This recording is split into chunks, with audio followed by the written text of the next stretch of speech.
আসসালামু আলাইকুম। খুব সুন্দর একটি নকশি কাঁথার ডিজাইন নিয়ে আপনাদের মাঝে হাজির হয়ে গেলাম।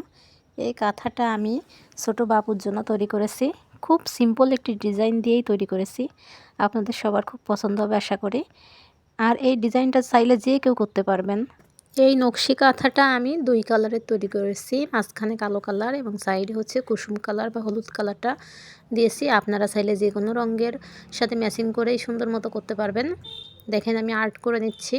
প্রথমে আমি হলুদ অংশে কালো কলম দিয়ে আর্ট করেছিলাম, তখন আমার ভিডিও করতে খেয়াল ছিল না। এই যে এখন আমি কিন্তু কালো অংশে আর্ট করে নিচ্ছি। দেখতে পাচ্ছেন কিছু কাজও কিন্তু আমার হয়ে গেছে। প্রথমে আমি পেন্সিল দিয়ে দাগ দিয়ে নিয়েছিলাম, এখন আমি হোয়াইট কালারের যে পেন্সিলগুলো আছে এটা দিয়ে দাগ দিয়ে নিচ্ছি। আমিও সুন্দর মতো ডিজাইনটা করে নিচ্ছি। আর এটা সেলাই করতে খুব বেশি সময়ও লাগে না, কারণ যেহেতু আমি কাঁথাপড় দিয়েই করব, সেক্ষেত্রে খুব বেশি সময় লাগবে না করতে। পুরো ডিজাইনটি আমি এঁকে নিচ্ছি, এরপরে সুন্দর মতো আমি সেলাই করে নিব। দেখেন আমার পেনটা হচ্ছে কি গ্লাস মার্কিংয়ের যে সাদা পেন্সিলের মতো থাকে সেটা দিয়ে আমি কিন্তু কাজটা করতেছি। আপনাদের কাছে যে ধরনের কলম থাকে সেটা দিয়ে করতে পারবেন। জেল পেন দিয়ে করতেও সুন্দর মতো করা যায়। এখন আমি দেখানোর জন্য ডিজাইনটা জাস্ট কতটা সিম্পলভাবে আমি এঁকেছি সেটাই দেখাচ্ছি। সেলাই করাটা একেবারে সহজ। আপনারা যারা আমাদের বেশিরভাগ মেয়েরাই কিন্তু দেখা যাচ্ছে যে কাঁথাপড় সবাই কম বেশি পারি, সেক্ষেত্রে এই পড়টা দিয়ে যত সুন্দর নকশি কাঁথা তৈরি করা যায়, আমি সেটা দেখানোর জন্যই মূলত ভিডিওটা করেছি।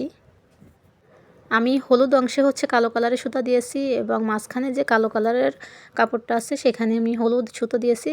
দেখতে পাচ্ছেন সুতাটার ভিতরে একটা শেড আছে হলুদ এবং সাদা। আমার কাছে এই সুতাটাই ছিল, তাই দিয়ে আমি করে নিয়েছি। এই তো আমি দেখেন সুন্দর মতো ঘুরিয়ে ঘুরিয়ে কাঁথা সেলাইটাই দিয়ে নিচ্ছি। এই সেলাইটা করার পরে খুব সুন্দর লাগে। সেলাইটা চেষ্টা করবেন নিখুঁতভাবে করার জন্য। একটু নির্বিষ হলেও সমস্যা নেই, দেখতে এমনিতেও সুন্দর লাগবে। এই যে দেখেন আমার কালো অংশ সুতাটা কিন্তু 2 কালারের শেডের সুতা ছিল, তাই দিয়েই করেছি। তারপরও দেখতে খুব বেশি খারাপ লাগতেছে না, ভালোই লাগতেছে।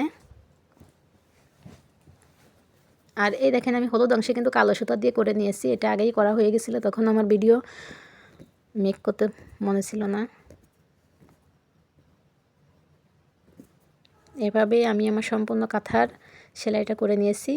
এটা চাইলে যে কেউ এক বসাতেই করতে পারবে। আর এই দেখেন যে ফুলটা, এটা আমি ক্রসফোর্ড দিয়ে করেছি। প্রথমে চিন্তা করছিলাম যে ক্রসফোর্ড দিয়েই করব, তা মনে হচ্ছিল যে অনেক বেশি সময় লাগবে, তার জন্য আমি এভাবে কাঁথাপড় দিয়েই করেছি। আমি যার জন্য পাঠিয়েছি তার খুব পছন্দ হয়েছে। আপনারাও চাইলে এইভাবে সিম্পল এবং খুব সাধারণ কিছু সেলাই দিয়েই এই ধরনের সুন্দর নকশি কাঁথা তৈরি করতে পারেন নিজেদের জন্য, এবং কাউকে গিফটও করতে পারেন। কাউকে গিফট করলে অবশ্যই তার মন খুব ভালো হয়ে যাবে, খুব খুশি হবে সে। আমি এই কাঁথাটার কিন্তু 2 সাইডেই একই রকমভাবে কাপড় জয়েন্ট করে দিয়েছি।